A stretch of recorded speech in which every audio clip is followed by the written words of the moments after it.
기도하십니다. 아버지 하나님, 만유의 주님, 우리의 소망이 되신 주님의 이름만을 찬양하며 나아갑니다. 이 시간 주님이 주시는 은혜를 따라 이제 주님의 말씀을 같이 듣고자 합니다. 하나님, 한 사람의 개인 인간 목사의 이야기를 전하는 것이 아니라 오직 아버지 하나님의 말씀만 선포되게 하여 주옵소서. 그래서 이 시간 전하는 사람이나 듣는 우리 모두가 한 마음 한 뜻 한 생각으로 하나님의 말씀에 귀 기울여 진실로 하나님이 주시는 그 은혜에 우리가 같이 참여하여 하나님 변화될 것은 변화되게 하시고 하나님 그리하여 순종할 것은 순종하게 하사 주여 주님과 함께 더불어 낮이나 밤이나 항상 영원토록 기뻐하며 즐거워하며 감사하며 찬양하며 살아가게 하여 주옵소서. 주님께서 모든 것을 이끄실 것을 믿음으로 고백하며 우리 주 그리스도 예수님의 이름으로 감사드리며 간절히 기도드립니다. 아멘. 앞뒤 좌우로 좀 그렇게 인사했으면 좋겠습니다. 한 주 동안 평안하셨습니까? 한번 인사했으면 좋겠습니다.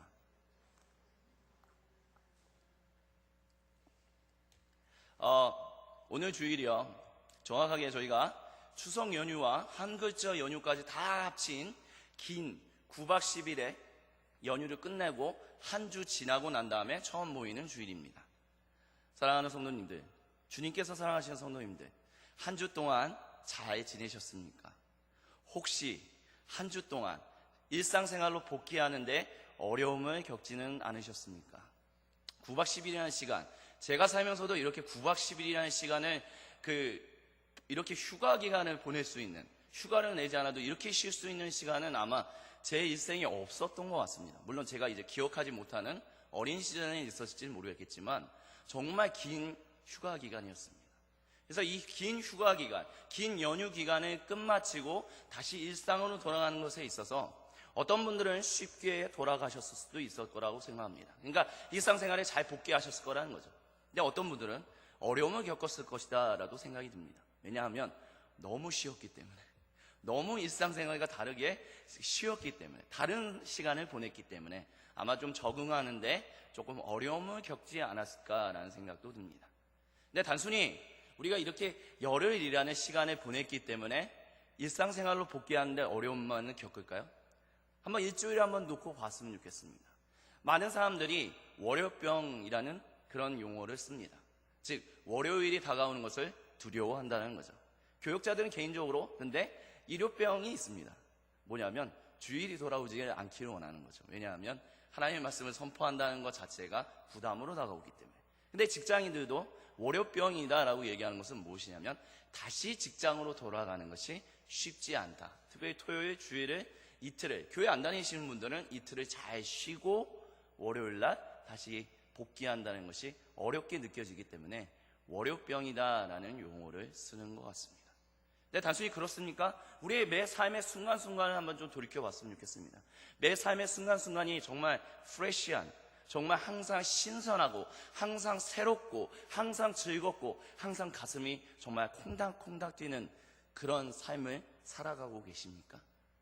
그렇지 않다라고, 우리가 그렇지 않을 때가 많은 것을 솔직하게 고백할 수 있을 것입니다. 왜 그럴까요? 왜냐하면 일상생활이 너무 반복되는 일들 때문에 지루한 것들도 있을 거예요. 근데 또 다른 이유 중에는 내가 하기 싫은 일들을 해야 하기 때문에 그런 마음, 그런 기분을 경험할 때도 있을 것입니다. 그래서 내가 정말 하기 싫은 일, 아니면 내가 정말 좋아하지 않는 일, 그런 일들 때문에 다시 그 일로 돌아간다, 다시 그 일로 복귀한다는 것이 그리 즐겁지는 않을 것입니다. 그렇기 때문에 우리가 단순히 월요병, 일주일에 하루만 그런 것이 아니라 매일매일 순간 가운데 우리의 삶이 항상 즐겁고 행복한 것이 아니라 지루하고 따분하고 힘들고 괴롭고 긍정적인 것보다는 부정적인 것을 느끼며 살아갈 때가 있다는 것입니다. 그러면 한번 이렇게 좀 질문을 해봤으면 좋겠습니다. 만약에 우리 가운데 긍정적인 마음, 정말 하루가 새로워, 오늘 정말 기대돼, 이런 마음이 아니라 정말 지루하고 아무런 생각이 없고 그냥 좀 부정적인 마음들이 들 때 여러분은 어떻게 그 시간들을 극복하십니까? 저는 대체적으로 두 가지의 모습으로 그런 시간을 극복하는 사람들이 있다라고 말씀을 좀 드리고 싶습니다. 첫 번째는 피한다라고 얘기할 수 있을 것 같습니다. 즉 내가 지루한 거, 근데 피할 수 없는 무엇인가, 그런 시간이 들 때 그냥 거기서 도피하고 싶어서 피하려는 하는 마음들이 있다는 거죠. 그래서 어떤 사람들은 그런 지루하고 정말 그 긍정적인 마음이 들지 않는 일들이 있을 때 그곳에 가지 않아요. 근데 그곳에 꼭 가야만 하는, 정말 피치 못할, 피할 수 없는 상황이 일어나면 그 상황에 온전히 집중하지 않고 다른 생각을 한다거나 아니면 다른 것을 할 때가 있습니다. 여러분, 스마트폰을 한번 많이 사용하실 텐데요. 우리가 스마트폰을 사용하는 것 가운데 그 사용하는 동기가 되는, 계기가 되는 그 퍼센티지의 많은 퍼센티지가 내가 지루하기 때문에, 내가 그것을 하기 싫기 때문에, 근데 어쩔 수 없기 때문에 그냥 나 혼자 이렇게 휴대폰을 만지는 경우들을 그런 퍼센티지가 많이 차지한다는 것을 볼 수 있을 것입니다. 또 두 번째, 그 할 수 없는 상황, 근데 부정적인 마음, 긍정적인 마음이 들지 않는 그때 또 사람들이 취하는 방식은 무엇이냐면 피하거나 도피하는 것이 아니라 정말 그 시간을 이겨내지 않고 그냥 잊어버리려고 하는 그런 경우들을 좀 종종 볼 수 있다라고 말씀드릴 수 있을 것입니다. 즉 뭐냐, 거기에 있긴 있는데 도피할 수도 없고 아무것도 할 수 없어요. 그러면 그것을 즐기려고 하는 것이 아니라 그거를 부정적인 생각을 가지고 정말 내가 왜 여기 있지? 내가 왜 이러고 있지? 이러면서 그것들에 대해서 부정적인 생각, 부정적인 마음, 그것을, 그 어떤 불만을 계속해서 마음속에 담아두는 그런 경우들도 생긴다라고 볼 수 있을 것입니다. 그러니까 빨리 그런 어떤 부정적인 것들을 내 마음속에 있는 것을 얼굴에 표현함으로 인해서 사람에게, 다른 내 옆에 있는 친구든지 아니면 그 모임을 이끄는 사람이든지 그런 사람들에게 나 이거 마음에 들지 않아, 나 이거 좋아하지 않아, 그러니까 빨리 좀 끝내주세요. 아니면 또는 당신은 이게 즐거워서 이렇게 하실지는 모르겠지만 나는 이게 별로 마음에 안 듭니다. 그러니까 나 건들지 마세요. 그렇게 하는 경우들도 있습니다. 물론 지금 말씀드렸던 두 가지 경우 외에도 내가 부정적인, 좋아하지 않는 그런 것들이 있을 때 다른 어떠한 여러 가지 방법으로 그것들을 회피하거나 아마 대하는 방법들이 있다라고도 얘기할 수 있을 것입니다. 근데 어찌됐든 이 이야기의 핵심은 무엇이냐면 우리가 매 순간마다 새로움을 경험한다는 것, 매 순간마다 가슴이 뛰는 것을 경험한다는 것, 그래서 정말 즐겁고 기쁘고 내 모든 에너지를 쏟아서 그것을 자발적으로 하는 것을 우리는 매 순간순간마다 경험하지 못한다라는 것입니다. 정말 그러면 우리가 한번 질문해 봤으면 좋겠어요. 정말 매 순간순간마다 새로운 것이, 매 아침마다 새롭고 정말 내 가슴을 뛰게 하고 부정적인 것보다는 내 마음을 긍정적으로 와서 이야 이거 정말 좋네 라고 얘기할 수 있는 일이 정말 세상에서 가능한가? 성경은, 오늘 우리가 읽었던 성경은 그것이 가능하다라고 얘기합니다. 그래서 에레미야 애가 오늘 읽었던 그 중간에 이렇게 얘기를 하고 있어요. 저자가 뭐라고 얘기하나? 이것들이 22절에 여호와의 인자와 긍휼이 무궁하심으로 이것들이 아침마다 새롭다라고 얘기합니다. 그래서 주의 성실하심이 크시다라고 얘기를 하고 있습니다. 주님이 주시는 여기서 말하는 아침마다 새롭다라는 것은 그냥 일상의 쳇바퀴처럼 돌아가는 그 상황 때문에 부정적이고 그냥 아무 생각 없고 그냥 빨리 시간을 낭비하고 싶고 그냥 시간 그냥 멍하게 보내고 싶고 그런 것이 아니라 나에게 내 가슴을 뛰게 하고 내 삶이 진실로 복되구나, 내 삶이 진실로 즐겁구나, 그것이 매 아침마다 매 순간마다 가슴 뛰게 한다, 그것이 가능하다라고 지금 에가서의 저자는 우리에게 이야기해주고 있다라는 것입니다. 근데 재미있는 것은 이 이야기를 하고 있는 에가서의 저자가 정말 아이러니하게 역설적인 상황 가운데서 그런 얘기를 하고 있다라는 것입니다. 애가가 무슨 뜻입니까? 슬픔의 노래라는 뜻입니다. 즉 슬픈 상황 가운데서 그 슬픔의 상황에 대해서 노래를 하고 있다라는 것입니다.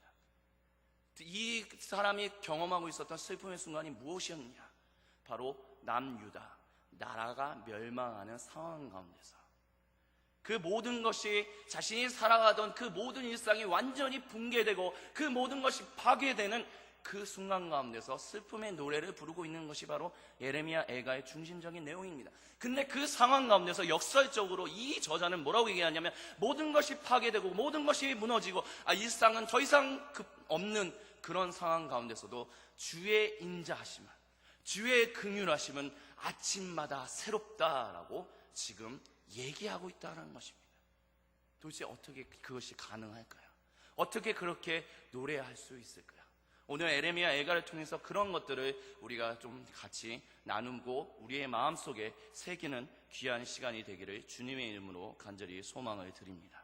첫 번째, 애가서의 이 본문 가운데 나오는 그 부분 가운데 특징적인 것을 하나 말씀드리도록 하겠습니다. 애가서의 특징은 이 슬픔을 굉장히 담담하게 그리고 객관적으로, 굉장히 다른 말로 한다면 이성적으로 표현하고 있다라고 말씀을 드릴 수 있을 것입니다. 그게 왜 그러냐? 예레미야 애가는 우리가 이제 성경을 이렇게 분석을 하면 무슨 체, 그러니까 어떠한 글씨체로 쓰여진 것입니다. 이런 형식이라는 것이 있습니다. 근데 예레미야 애가를 가리켜서 성경 저자들이나 아니면 성경학자들은 뭐라고 부르냐면 답관체라고 보통 얘기합니다. 답관체가 뭐냐? 쉽게 얘기하면 이거예요. 히브리어 알파벳이 총 22개입니다. 근데 그 22개의 알파벳을 1절로부터 2절, 3절, 4절, 5절 이것을 1절은 알파벳 A, 2절은 알파벳 B, 3절은 알파벳 C, 이런 식으로 알파벳의 순서대로 시를 써 내려갔다라는 것입니다. 그래서 보시면 예레미야 애가가 총 5장이 있는데요. 예레미야 1장, 2장, 4장, 5장은 총 22절로 되어 있습니다. 즉 뭐냐? 히브리어 알파벳의 A로부터 Z까지 그 알파벳의 순서대로 그 시를, 슬픔을 노래야만 내려갔다라는 것입니다. 근데 3장은 그것과는 좀 달라요. 3장은 총 66절로 이루어져 있습니다. 그러면 이게 도대체 어떻게 된 것이냐? 근데 애가의 3장은 한 절 한 절로 한 것이 아니라 알파벳 A를 1절로부터 3절로 쓴 거예요. 그러니까 한 알파벳을 1절, 2절, 3절, 그 다음 알파벳을 4절, 5절, 6절, 그 다음 알파벳을 7절, 8절, 9절, 이런 형태로서 시를 써 내려갔다라는 것입니다. 그 슬픔의 상황에 대해서 통곡하거나 감정을 해서 와 하는 것이 아니라 그것을 담담하게 시로 표현해 내려갔다라는 것입니다. 그것을 그렇게 담담하게 표현한 것 가운데 무엇이 묻어날까요?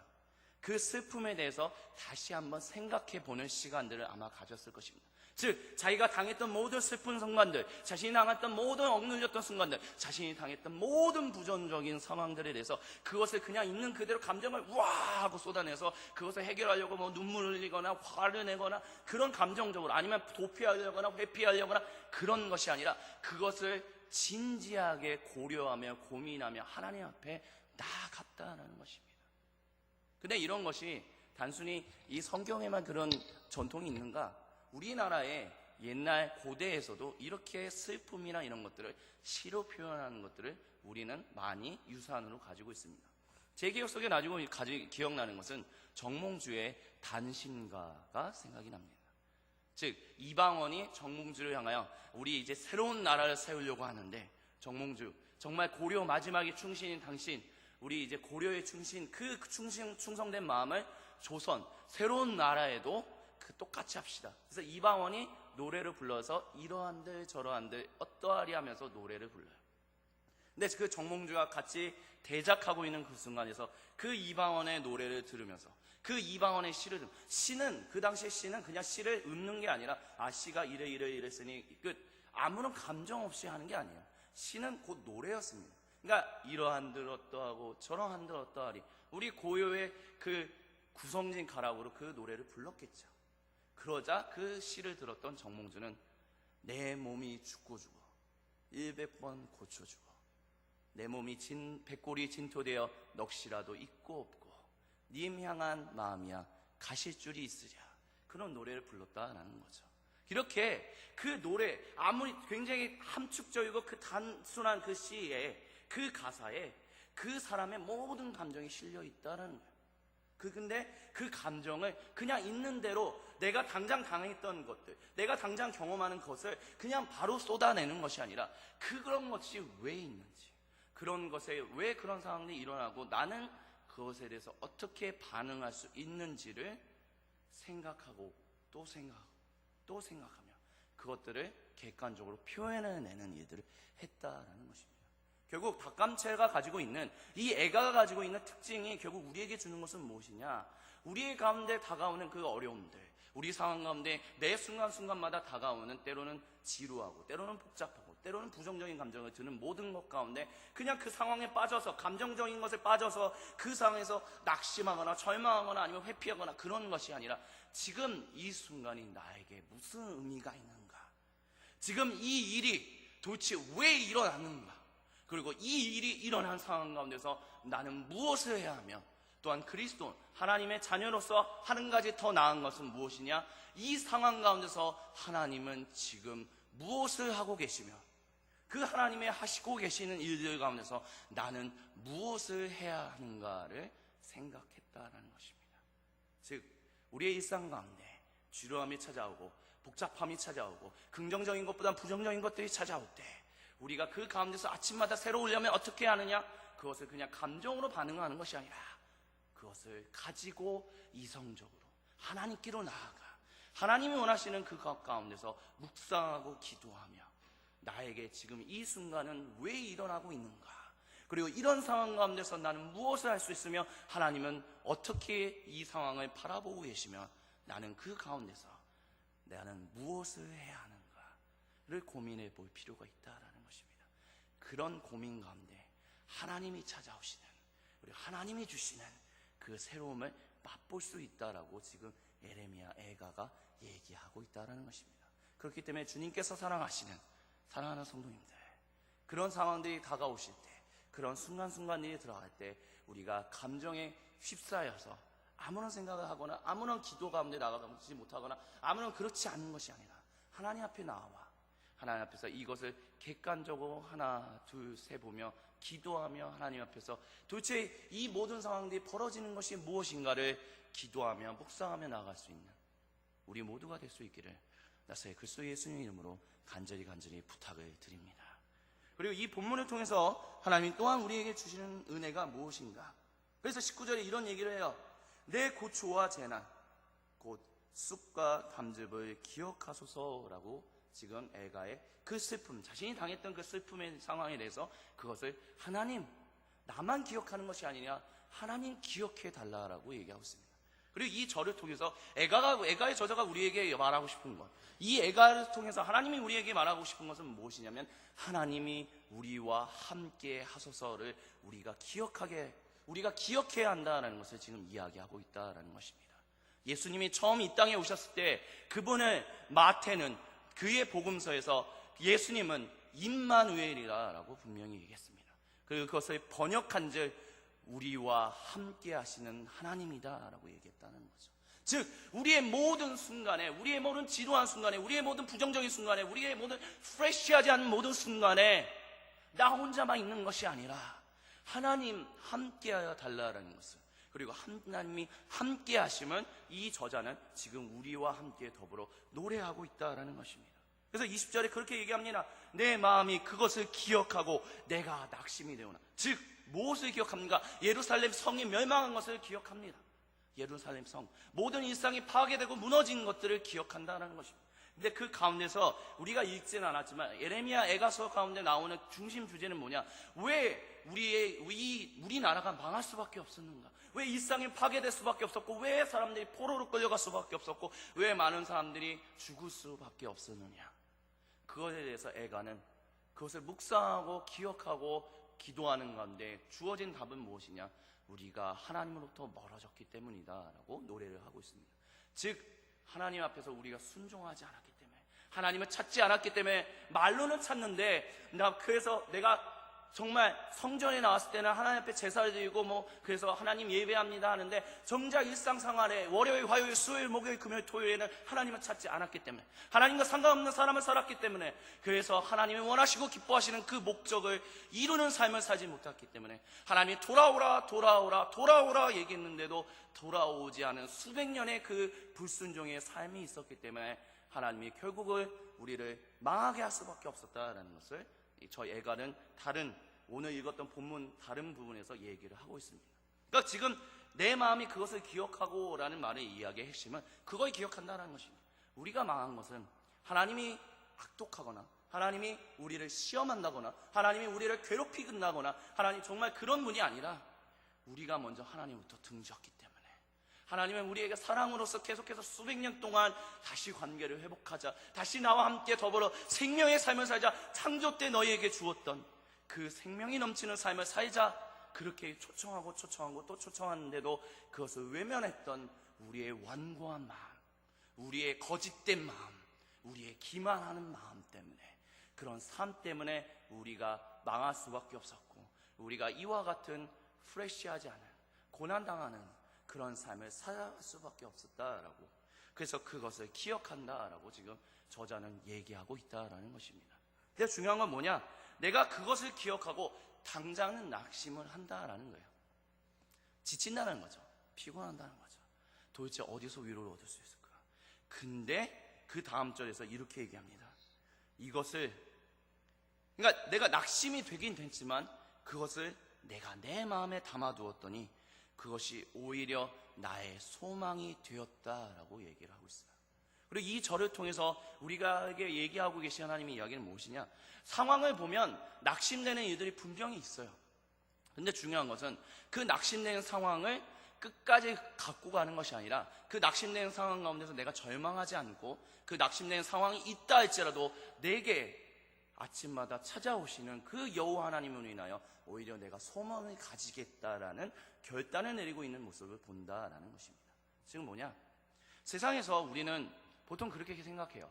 고통이 있기 때문에 고통으로 인해서 절망이 온다라고 우리는 보통 생각합니다. 즉 고통적인 어떤 육체적인 상황 아니면 어떤 정신적인 상황, 그래서 일어나는 어떤 상황들이 있기 때문에 우리는 당연히 절망할 수밖에 없어요. 우리는 당연히 부정적인 생각을 가질 수밖에 없어요 라고 생각하는데, 이 저자가 얘기하는 것은 무엇이냐면 상황과 우리의 마음은 별개로 나눌 수 있다는 것을 이야기하고 있다는 것입니다. 지금 뭐냐? 내 상황이, 지금 애가의 상황은 예루살렘이 멸망했고 사람들이 포로 끌려가고 많은 사람들이 죽어가고 이런 모든 상황, 외부적인 상황에서 정말 낙심될 수밖에 없는 상황이고, 실상은 내가 낙심이 됐지만 내가 그것을 마음속에 가지고 갔을 때, 나의 정신 가운데 가져갔을 때, 나의 이성 가운데 가져갔을 때, 나의 전 존재 가운데로 끌어내려왔을 때 내가 그것을 낙심하지 않으며 내가 그것으로 인하여 오히려 하나님이 주시는 것으로 인하여 내가 소망을 가진다라고 이야기하고 있다는 것입니다. 즉 상황과 자신의 마음을 별개로 분리하고 있다는 것입니다.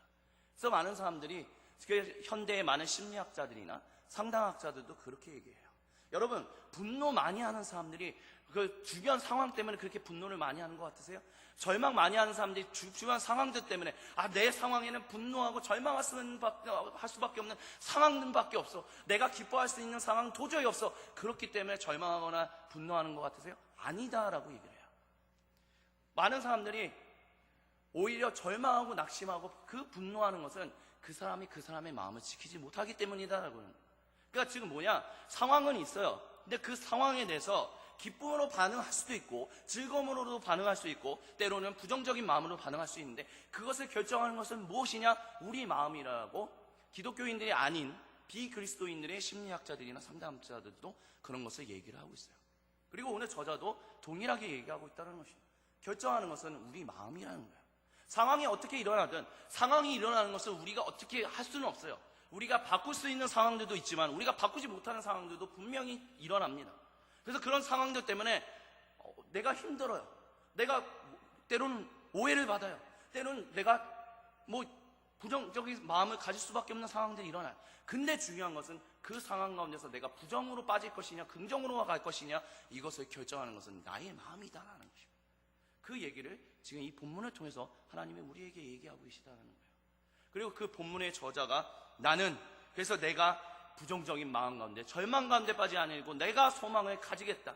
즉 모든 것이 프레시하지 않은 그런 상황 가운데서도 내가 소망을 가지겠다라고 그의 결단을 얘기를 해요. 왜? 그렇게 가질 수 있는 이유가 왜?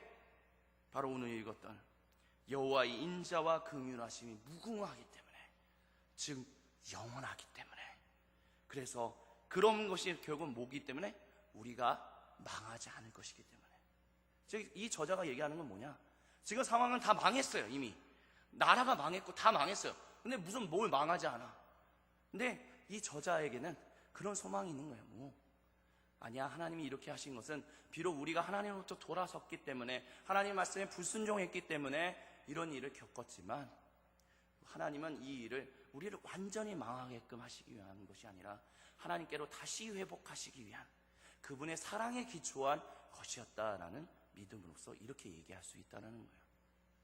즉 그 저자의 생각 가운데 있는 건 뭐냐, 내 이 안에 일어나는 이 모든 상황들, 부정적인 모든 상황 가운데 그것들이 하나님이 나를 괴롭게 하기 위해서 하나님이 그런 일을 나에게 허락했다라는 것이 아니라, 내가 때로는 하나님부터 멀어졌기 때문에 나를, 하지만 하나님은 사랑하셔서 나를 다시 하나님께로 돌아오게끔 하기 위하여, 나를 다시금 살리시기 위하여, 나를 다시금 구원하시기 위하여, 나로 하여금 매 순간마다 하나님과 더불어 기뻐하며 즐거워하며 감사하며 그 생명을 누리면서 살아갈 수 있게 하기 위하여 때로는 나에게 고난을 허락하셨다. 그렇기 때문에 내가 지금 당장 잠깐의 고난을 당하지만, 내가 지금 잠깐은 내가 부정적인 상황들을 당하지만 그 상황이 영원하지 않을 것이며 내가 다시 하나님께로 회복되는 일들이 있을 것이다. 그렇기 때문에 내 상황이 지금 어떠하든지 간에 나는 주 여호와, 나를 살리시고 우리와 함께 하시는 그 하나님을 인하여 기뻐하고 즐거워하며 그것을 찬양하며 나아가겠다라고 지금 얘기하고 있다라는 것입니다. 그리고 그것을 가지고 내려와서 이것이 아침마다 새롭다라고 얘기한다는 거죠. 즉 내가 이것을 매 순간마다 기억하고 또 기억하며 찬양하며 또 찬양하며 하나님 앞에 나아가겠다라고 지금 이야기하고 있다라는 것입니다. 그래서 24절에 그렇게 얘기해요. 여호와는 내 심령에 이르기를 여호와는 나의 기업이시니 그러므로 내가 그를 바라리라 하도다. 여기서 말하는 기업은 여호와께서 나를 지키시는 분이다라는 그 표현입니다.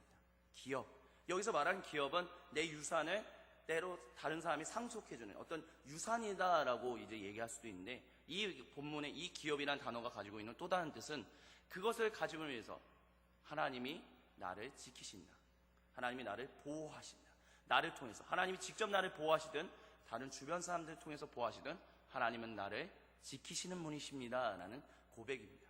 즉 여호와 하나님은 나의 구원자, 구세주라는 고백을 하고 있다는 거죠. 그렇기 때문에 나는 언제 어디서든 무슨 일이든 나는 그분을 매 순간 아침마다 매 순간마다 나는 그분만을 기억하겠다라고 지금 노래하고 있는 것입니다.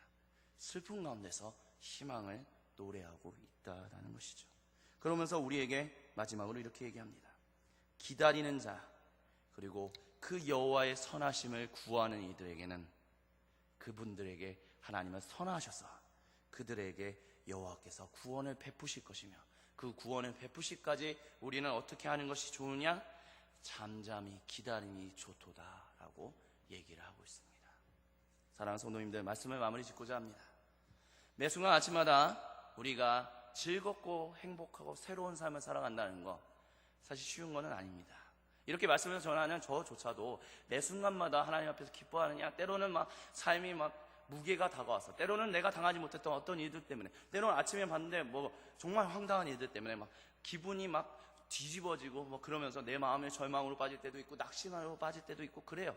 말씀을 증거하는 사람조차도 그 말씀을 그대로 100% 다 살아가지 못할 때가 있습니다. 하지만 그럼에도 불구하고 이 말씀을 전해야겠다라고 하나님이 마음을 주신 것은 무엇이냐? 내 삶이 하나님 앞에서 그렇게 살아가야 하기 때문에, 하나님이 그 삶을 원하기 때문에 그렇게 돼 이 말씀을 먼저 저에게 향하신 것이고, 그 또한 동시에 지금 이곳에 계신 주님께서 사랑하시는 모든 형제와 자매들에게 주어진 것이다라고 저는 그렇게 믿음을 확신하며 선포하고 있습니다. 무엇이냐?